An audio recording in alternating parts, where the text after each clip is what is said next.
¿Quién fue Sócrates? En la historia de la filosofía hay un antes y un después de Sócrates. Fue uno de los más grandes filósofos clásicos griegos, tanto en la filosofía occidental como en la filosofía universal. Sócrates fue maestro de Platón y este tuvo como discípulo a Aristóteles, siendo así estos tres los representantes fundamentales de la filosofía antigua griega. En el 323 a.C., con la muerte de Alejandro Magno, se dio inicio a la etapa helenística que tuvo una extensión hasta la conquista romana sobre Grecia en el año 146 a.C. Para Sócrates la muerte era algo ni bueno ni malo, sino algo nuevo. Sócrates decía: ya conocí lo que es la vida y ahora estoy a punto de conocer lo que es la muerte. Él lo veía como una nueva aventura, como un viaje a lo desconocido, con posibilidad de únicamente dos cosas al momento de morir: sueño y descanso eterno, sin soñar, o alma y mente libres de un cuerpo que necesita descansar. Sea cual sea la verdad, después de la muerte no tendríamos por qué preocuparnos o temer a lo inevitable. Así como todos y cada uno de nosotros aprendimos a vivir, ahora aprenderemos a morir. No debemos olvidar que el gran Sócrates no era creyente de ninguna religión, pues no se puede ser filósofo y creyente de religiones al mismo tiempo. Se sabe poco de Sócrates, pero entre lo poco sabemos que fue hijo de un escultor de piedra y su madre era una partera. Sócrates, tomando como referencia el trabajo de su madre, desarrolla su mayéutica, que es asistir a los partos. A temprana edad recibió enseñanzas del sofista Arquelao, quien lo introdujo a la física y a la moral. Sócrates fue creciendo y adoptó el oficio de maestro, evitando siempre la política, porque creía que la mejor forma de servir a la sociedad era a través de la filosofía. Sócrates impartía conocimiento sin esperar nada a cambio, más que la satisfacción de ver cómo sus jóvenes alumnos llegaban a conclusiones valiosas. O al menos esto es lo poco que dice la historia conocida narrada por sus alumnos. Sócrates no realizó ninguna obra, ningún escrito, esto debido a que su filosofía era impartida oralmente. Le gustaba hablar con las personas, dar entrevistas, aunque realizaba algunas preguntas demasiado simples que lo hacían ver como tonto, pero cuyas respuestas le ayudaban a obtener un conocimiento más elevado. Así era la filosofía del gran Sócrates. Sócrates era amante de la conversación, y gracias a él existe hoy en día el método mayéutico. Por eso ahora hablaremos sobre la mayéutica y el proceso mayéutico. Durante nuestra época, solo podemos imaginar a Sócrates en el ágora, abordando a todo aquel individuo que estuviera dispuesto a entablar una conversación con él, ayudándole así a perfeccionar el arte de la mayéutica. Como sabemos, para Sócrates el arte de parir ideas o el arte del interrogatorio fue desarrollado en el siglo V y posteriormente René Descartes le daría nuevos bríos en el siglo XVII, cuando planteó a la duda metódica como recurso para llegar a la verdad. Después, hacia el siglo XX, Edmund Husserl establecería la epogé con el mismo fin. Sin embargo, aún hoy en día podemos percatarnos de sus múltiples usos, los cuales se extienden más allá del campo de la filosofía.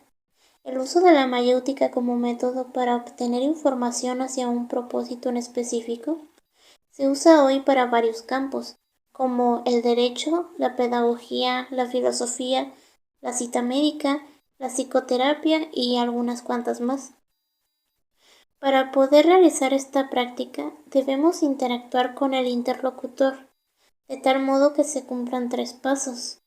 El primero sería lograr que el individuo asuma su ignorancia, a partir de la idea que nuestro mismo interlocutor proponga. Buscaremos algo que pase por alto, de tal modo que tenga que volver a replantear sus ideas. Durante el segundo momento, buscaremos la diferencia de los cambios entre el primer exposición de ideas y la segunda, dándoles a notar su nuevo planteamiento. Y por último y tercer momento es el conocimiento espiritual o universal, al que llega nuestro interlocutor con la conclusión, dando por finalizado así el proceso mayéutico. Yo solo sé que no sé nada. La ironía socrática. La ironía de Sócrates abre el espacio para la duda, deja las preguntas sin responder y la incertidumbre es intrínseca. Es lo que nos dice Gregory Blastus. En los diálogos de Platón encontramos cómo Sócrates introdujo la ironía al mundo. Fingía ser un ser ignorante y fingía que los otros sabían aún más solo para terminar enseñándoles. Platón, en sus últimos diálogos, manifiesta una ignorancia jactanciosa, pues hace creer a los interlocutores que saben más que los participantes en los diálogos. Pone en manifiesto nuestra propia ignorancia. Incluso a nosotros como lectores actualmente de sus diálogos, nos hace creer que somos parte de la audiencia cuando practica el elencos. La ironía estructura el trasfondo de los diálogos, lleno de sus obras de inocentes arrogantes. Es irónico hacia ellos. En sus últimas obras, Sócrates raramente tiene la razón solo para ser irónico. Sus palabras no expresan la opinión real, su verdadera intención. Sócrates carece de profundidad en los primeros diálogos. Sin embargo, durante los diálogos tardíos, aparece una necesidad de entender a Sócrates y explicar cómo había vivido una vida virtuosa. Era una paradoja completa para Platón, así como para nosotros mismos. Si Sócrates no sabía nada, ¿cómo podía tener el arete si no tenía a su conocimiento? ¿Cómo podía haber sido virtuoso y vivir bien si desconocía la arete? Sócrates aún así alcanzó la virtud y tuvo una vida muy ejemplar. Además nos dice también cómo la imagen de Sócrates como Eirón produjo un cambio en la connotación de la ironía. Sócrates es sincero, sin tacha. La verdad es su único objetivo y la sinceridad su medio para alcanzarla. No usa la duplicidad. Está desconectado con el engaño y la disimulación o el ocultamiento. Expresa lo que quiere decir afirmando lo contrario. La ironía exitosa se anula a sí misma, ya que el oyente escucha el alma del hablante. La ironía es una figura del discurso, desprovista de falsificación voluntaria o intencional. El ironista es una figura misteriosa y enigmática, un hombre que nadie conoce. Lo que obtiene es su ocultamiento, no engaño. Sofistas se caracterizaban por su comportamiento nómada, es decir, viajaban de un lugar a otro en busca de alguien a quien enseñar sus conocimientos a cambio de dinero. Enseñaban temas muy difíciles, incluso imposibles según algunas objeciones que se les han hecho. Los sofistas no enseñaban por amor a enseñar, sino por la remuneración de su enseñanza. Los sofistas impartían conocimiento en público tratando de convencer a sus oyentes. Algunos sofistas conocidos son Protágoras y Gorgias. Hola, soy Kevin Andrés Ríos y yo les voy a explicar lo que es la apología y después les explicaré un poco de quiénes eran los sofistas. Bueno, empecemos con la apología. La apología o proceso socrático es el término que se le dio a la defensa que postuló Sócrates durante su juicio, por medio del cual Sócrates se defiende de las imputaciones de corrupción que le habían llevado a ser un reo de muerte. Pero, ¿qué fue lo que lo llevó a todo esto? Bueno, aquí explicaré de qué fue acusado. Bueno, para empezar, Sócrates fue acusado por las autoridades de corromper a la juventud con sus ideas y de no creer en los dioses de la ciudad, ya que pues en esa época las creencias sobre los dioses eran demasiado fieles, y si alguien se proclamaba que no era creedor, pues era automáticamente enjuiciado, ya que esto se consideraba casi ilegal. Bueno, pero Sócrates, al verse en tan complicada situación, tomó la iniciativa de defenderse. pero no con un gran discurso que le cambiará la vida a millones de personas. No, él simplemente empezó con un simple diálogo, atacando y defendiéndose al mismo tiempo. Dado que el estilo de Sócrates fue pobre, árido y bastante familiar, Sócrates va formulando sus diálogos recordando. Este también afirma que su corrupción sobre los jóvenes es una mentira. Reafirma que ninguno de sus aprendices ha puesto una denuncia de corrupción en contra suya y que el acusador no sabe de qué está hablando. Sócrates afirma que de haber sido así, los jóvenes crecerían en adultos y tal vez comprendan que él fue una mala influencia para ellos. Pero aún así, y luego de tanta palabrería y burla, con 281 votos a favor, el jurado decidió sentenciar a Sócrates a pena de muerte, ya que el jurado veía su comportamiento como una burla y ofensa hacia ellos. Y finalmente, luego de tanta palabrería, Sócrates murió a la edad de 70 años, en el 399 a.C. en Atenas. Fue ejecutado frente a una multitud. Pero ese día Sócrates no fue ejecutado. Ese día Sócrates fue asesinado por un grupo de hombres a los cuales el pensamiento y el libre voto simplemente no era de su agrado. Pero aunque ese día Sócrates murió, su legado es recordado a día de hoy por muchos filósofos alrededor del mundo. Y aunque Sócrates fue ejecutado por causas injustas, siempre será recordado por la gente. Hola, yo soy Kevin Daniel Andrade Ríos y les voy a contar lo que son los sofistas. El término sofista proviene de la antigua Grecia, específicamente de la Atenas democrática del siglo V a.C., en la que florecieron las primeras escuelas de filósofos naturales conocidos como los sofistas, o también llamados los filósofos presocráticos. El origen de esta palabra se retoma a los vocablos griegos, que viene de sofía, que significa sabiduría, y sophos, que significa sabio. A juzgar por los textos antiguos que sobreviven, en los que es como un verbo asociado a conceptos como ingenio, talento o a diversas formas de inteligencia o práctica en un sentido genérico. Fue por ejemplo el término con el que se nombró a los 7 sabios de Grecia de los siglos VI al siglo VII antes de Cristo. Sin embargo, en las obras de Platón y su discípulo Aristóteles, el sentido del término sofista comenzará a cambiar.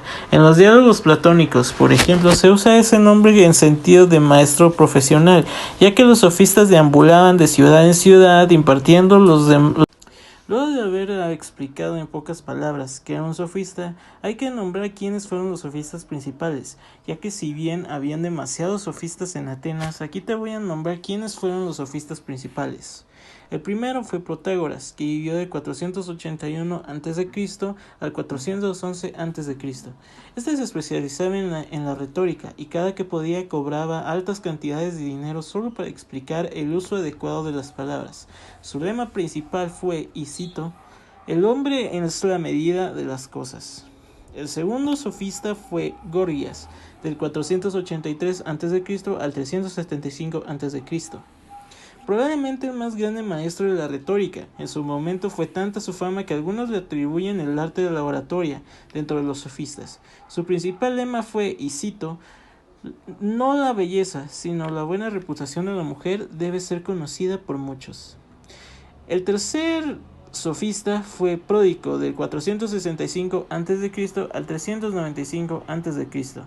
Él fue un filósofo que formó parte de la primera generación de... Hola, soy Sofía Arroyo y les voy a hablar de la influencia socrática, la personificación del filósofo. Sócrates fue un filósofo increíble que ayudó a que la filosofía fuera más descifrable para nosotros. El hecho de que todo lo que dijo, o por lo menos hasta donde se sabe, lo decía de manera oral, y que sus palabras siguen teniendo un gran impacto y que sus enseñanzas hasta la actualidad sigan, lo hace increíble y habla demasiado de la gran persona que fue a partir de su intelecto filosofal. Escuelas socráticas. A lo largo del tiempo surgieron 4 tipos de escuelas, y ellas fueron la escuela de los cínicos, que fue la primera, regida por Antístenes, y él lo que hizo fue hacer que a partir de lo que aprendió de Aristóteles, reafirmó el autodominio y consideró que la felicidad está en el alma y que debemos renunciar a las cosas materiales que nos causan por dolor. Y a diferencia de Sócrates, él decía que el placer sí es malo y que tendríamos que renunciar a él, mientras que Sócrates decía que no, que el placer no es malo ni bueno. La segunda escuela es la escuela socrática menores o cirenaicos. Aquí iban más allá del pensamiento que Sócrates sobre el placer y era totalmente lo contrario a lo que dijo Antístenes. Pues en esta segunda escuela decían que el placer era bueno sí o sí, viniera de donde viniera. La tercera escuela es la de Megáricos. En esta representa Euclides, donde él decía que el bien éramos nosotros mismos y tendríamos que eliminar todo lo que atente ante el bien, ante nosotros. Y por último, la cuarta escuela se conocía como Élide y su representante fue Fedón. Y aunque en cada escuela tuvieran un pensamiento diferente, todas buscaban ir más allá del pensamiento de Platón, resolviendo dudas y preguntas que él mismo haya dejado inconclusas. Sócrates y el arte de enseñar. Sócrates fue un gran maestro, gran persona para enseñar, que incluso le llegaron a nombrar el maestro por antonomasia, porque realmente era bueno haciendo lo que hacía. Ser filósofo y sus tácticas de enseñanza eran muy buenas y estas se podían aplicar en muchas áreas. Una de sus mejores ilustraciones fue mostrar la relación que había entre la vida colectiva y la vida individual, obteniendo sí o sí que sus aprendices reflexionaran sobre esto y la vida social. También un gran aporte u otro saber fueron sus aportes a los diferentes recursos de la pedagogía. Alcances de la influencia socrática. Sócrates, al ser un gran filósofo, dejó muchos legados que retomar y que muchos filósofos después sí retomarían. Así como en el área de lo moral, de lo educativo y de lo político, entre otras grandes personas y pensadores están Macrobio, que hizo un trabajo o aporte de alma, armonía, política e historia. Schleiermacher con un trabajo de interpretación. El Sócrates real, moral. Leo Strauss con un trabajo de política, Sócrates Aristófanes, el verdadero Sócrates.